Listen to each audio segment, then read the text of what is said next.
Would you repeat that, please? You can introduce this episode if you like. Let's be Oh, different today. okay. For fine music. The first album that I like to review is fairly well known, Leon Bridges. He's kind of, they call him neo soul, but I've always just think soul music is soul music.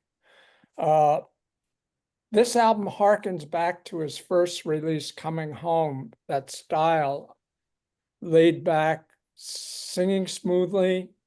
In this album, he's reminiscing a lot in his songs, singing about the past in Texas. It's a scrapbook of thoughts and words of his past. It's great songs. The music settles in, and his vocals are smooth as ever. They just seem to glide over the air. Definitely a touch of the sound of the style of the 60s and 70s. He travels through with many details, and the lyrics just seem to settle in with the music, and it's warm and mellow in some parts, and great guitar work, kind of laid back in some tunes, but it definitely so personal that it captures my attention. I just discovered a 3 CD set by Brian Salas, and he's got a group called Imaginarium. And I believe this is his second album with this large band. It's 26 cuts on and it runs almost 3 hours. He's on keyboards, and it's called, I hope I pronounce this right, Metadietas. Medietas is the name of the album. He's part of the downtown New York scene. He's recorded with many New York jazz avant-garde artists, including John Zorn. Uh, this has so many different styles in it, since it takes up a lot of time. He's got jazz, rock, fusion, world music, sort of soundtrack music, classical touches to some of it, exotica and funk. It's a great ensemble. Everyone cooks on this album, and it completely surrounds you, the sound. It's energetic and it's very visionary. I enjoyed it quite a bit. The next group I discovered was Ezra Collective, is a British group, and their latest album is called Dance Like No One's Watching.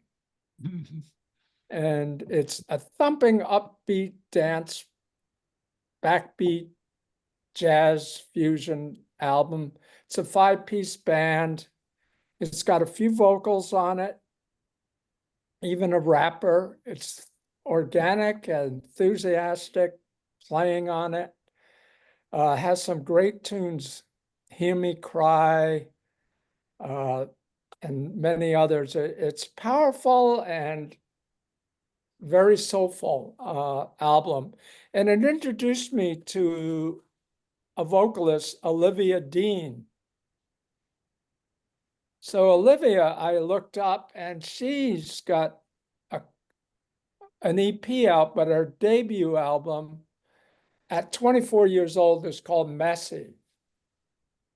It's a soul album. She kind of reminds me of another soul singer that I like, Leanne Havaris. And she's got that smooth style, that light soul touch. It's a joyful vibes to the whole album. She has a lot of different topics to her songs. There's even a song about an encounter in a pub bathroom called Ladies' Room. She sings about her grandmother in a very touching song. The lyrics go like this in the song Carmen. You transplanted a family tree and it grew in me. It's got great lyrics, some of it fierce, some of it tender. Her vocals are vibrated and very radiant and strong enough to keep you interested in the album. New York Times proclaimed her that her music is just right for the times, and it reaffirms that she's doing it right. So those 4 albums, I would say, look into them. All right. Is Leon Bridges, is he the same guy who started Sea Hunt a long time ago? That one. He was always after If you somebody's ever air heard hose the with a album knife. Coming Home, it's a great album for a debut album of Leon Bridges. And he did you can find him on YouTube on his Austin City Limits show. It's incredible concert. He's from Texas. All right, that's great information. Thank you, Fred. Stuff to look into.